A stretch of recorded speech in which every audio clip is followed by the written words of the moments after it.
Since 9/11, this country's desire for safety and security has given the U.S. government an unprecedented and unchecked amount of power. We've seen a crackdown on dissent that's unparalleled in recent history, including an outright assault on whistleblowers. Obama alone has already charged 8 people with espionage under a law drafted during World War I that was designated for foreign spies. The latest to be charged, of course, is Edward Snowden, an American citizen who's revealed the extent of the NSA's spying apparatus. And although Snowden's story continues to make international headlines, other lesser-known whistleblowers over the years have also exposed disturbing aspects of the security state, one of which is Susan Lindauer, ex-CIA asset and author of the book Extreme Prejudice, the terrifying story of the Patriot Act and the cover-ups of 9/11 and Iraq. She's joining us now to talk about her experience whistleblowing about Iraq and 9/11, and also just the greater war on whistleblowers. Here she is. Susan, thank you so much for coming on. Thank you. It's great to be with you. So you claim that you were indicted, not charged, but indicted under the Patriot Act. Can you break down the most simplest of terms to the audience? What happened to you? My story is a cautionary tale in this age of Edward Snowden and Julian Assange. Both of those men are very right to be afraid of the U.S. courts, and there are special considerations that Russia and Ecuador need to take into account when considering whether to grant asylum requests or whether to return them to the United States. And my case illustrates that. I was the chief CIA asset covering Iraq and Libya at the United Nations from 1995 to 2003. I gave advance warning about 9/11, and there was a peace option on the table with Iraq that the United States wanted to suppress. 30 days after I requested to testify on Capitol Hill, I went to Congress and requested to testify through proper channels. I woke to hear the FBI pounding on my door with an arrest warrant on the Patriot Act. And you were accused of accepting unsolicited bribes from Iraqi, basically a spy for Iraqi intelligence, and that's incorrect. That was incorrect, but that was incorrect information. There was no evidence to support it. So after the United States made the accusations, they invoked the Patriot Act to deprive me of the right to a trial. They refused even to grant my request for a hearing. I was hit with secret charges, secret evidence, secret grand jury testimony. I was never allowed to know who had accused me of what crime. The government had no obligation to provide any evidence that the crime ever occurred. But I was then, in the court of public opinion, I was already convicted. Of course, just like all these other whistleblowers that we're seeing today. So let's talk about the warnings that you tried to give about 9/11. You said in April of 2001, you were actually told by someone higher up in the administration that about an imminent attack. I mean, specific details here: World Trade Center, hijacking of airplanes.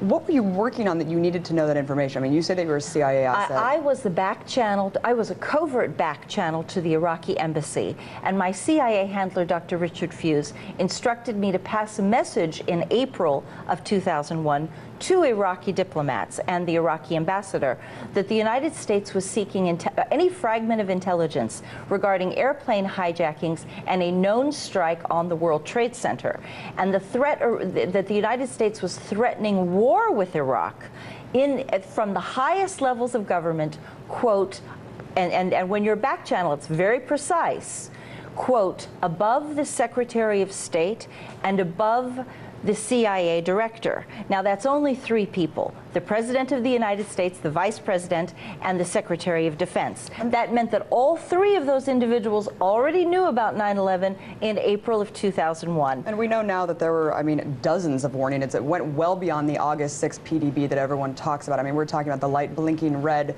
for months and months. Yes. Susan, my question, I guess, if people knew specifics, I mean, we're talking about specifics, not just warning bin Laden, attack impending.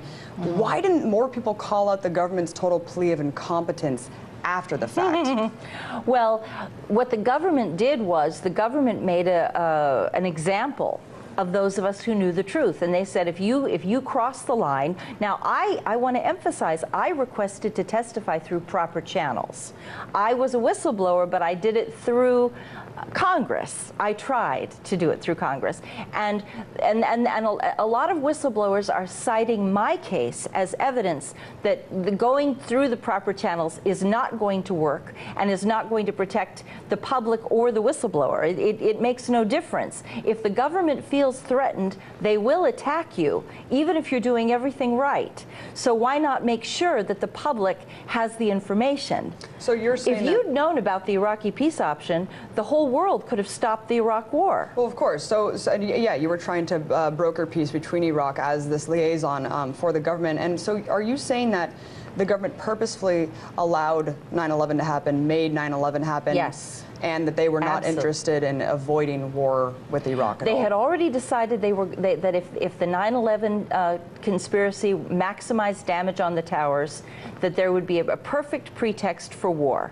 And they were overriding, Iraq's response to that was to invite the FBI to send a task force on terrorism into Baghdad with authorization to conduct a pre-9/11 investigation. Iraq said, if you think that there's evidence here, come get it. We want to help you because we want to preserve the peace option. Well, what's weird is why didn't they tell you to go try to broker between Saudi Arabia or Afghanistan? I mean, they knew that bin Laden was involved in the PDB and the briefings. Why Iraq? It seems so non sequitur. Yeah, oh, exactly. There was no, and Saddam Hussein was one of our best sources on terrorism intelligence. Right. Throughout the 90s, Iraq was very afraid of the Islamic jihadis who might destabilize the secular regime and take advantage of the poverty caused by sanctions to try to bring about some Islamic revolution.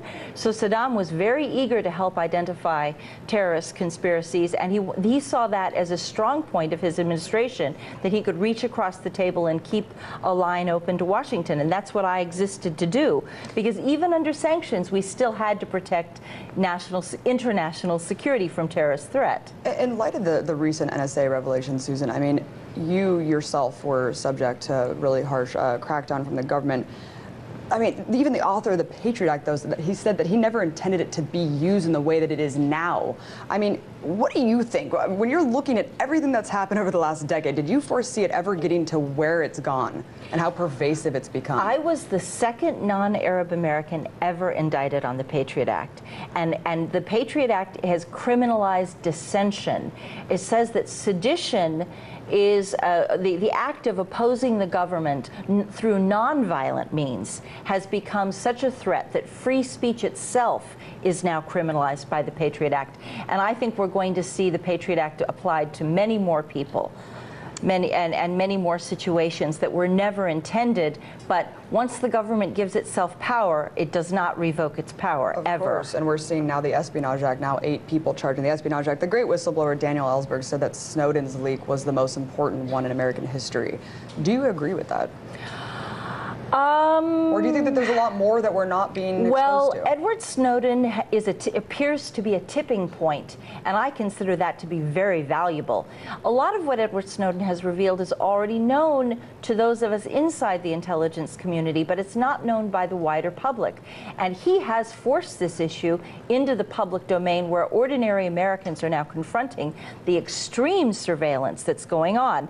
But I can tell you that for several years, within a 10-mile radius of every home in the United States, in the most isolated rural areas, there is someone listening to your phone calls and reading your emails. And we've known this for a long time. And to wrap it up, we have about 30 seconds left, but given the enormous punishment that we are seeing on whistleblowers, why are you not treated the same as Kiriakou, Manning, Snowden? And how are you able to sit here and talk to me? I was held in prison on Carswell Air Force Base for a year. I was held under indictment for 5 years with no trial. I was forced to go into court with no attorney present to fight bail revocations that had no justification. I said, if you have evidence, convict me. You think you have evidence? I demand to be present. I demand that you present it to a jury of my peers. They said, no way, because they didn't have any evidence. There was nothing. Right. I never took money from the Iraqis. Well, thank you for coming on and sharing your story. Definitely a really crazy time for whistleblowers, Susan. I'm glad that you're speaking out. Appreciate it. Thank you very much.